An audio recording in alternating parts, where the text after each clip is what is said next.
Barokahna sekolai. Ada yang bertanya sama saya ketika saya berbicara di suatu majelis. Mengapa sekarang ini sepertinya sekolah kehilangan kesaktian untuk membentuk hati anak-anak kita? Ini pertanyaan dan bukan pernyataan saya. Saya hanya mampu menjawab begini. Dulu orang tidak sekolah setinggi sekarang ini.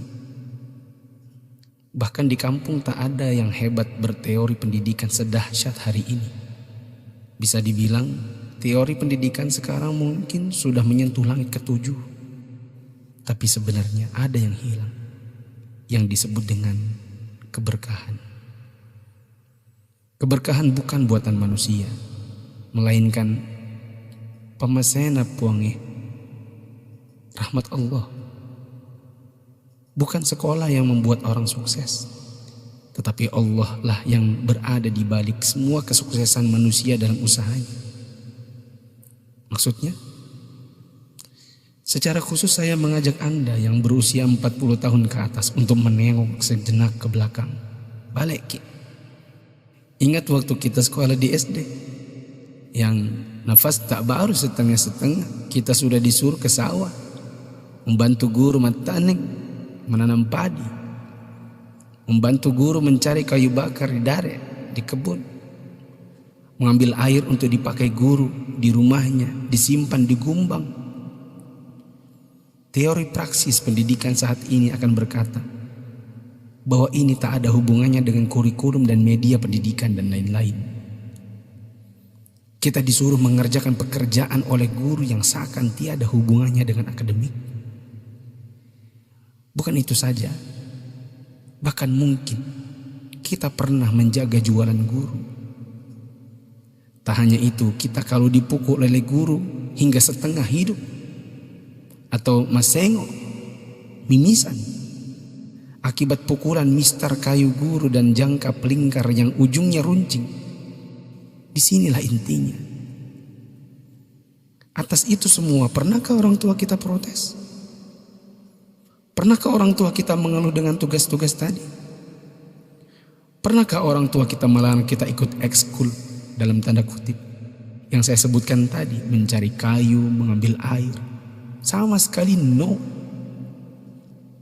Orang tua kita tidak pernah mempersoalkan. Inilah mata air yang mengalirkan keberkahan.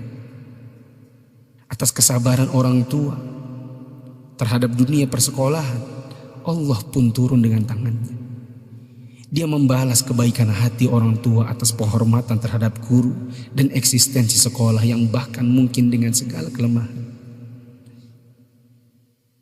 Tak perlu pakai teori pendidikan, sebab orang tua kita tak paham itu semua.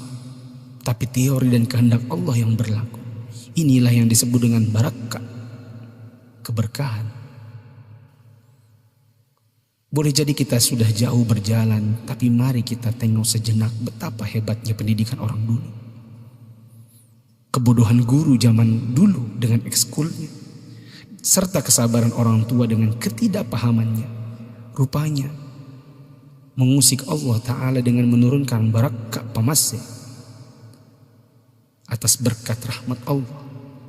Bukan hanya bagi guru, tidak juga hanya untuk orang tua. Bahkan keberkahan itu pun dinikmati oleh anak didik. Tengoklah sekarang, orang tua memenjarakan guru, anak memfitnah gurunya, dicubit bilangnya ditempeleng, diajari katanya dicaci maki, dinasihati lapornya dihina, ditegur ujarnya dipermalukan. Bagaimana mungkin berkah Allah bisa datang? Anda yang berumur 40-an, pernah kita melakukan ini?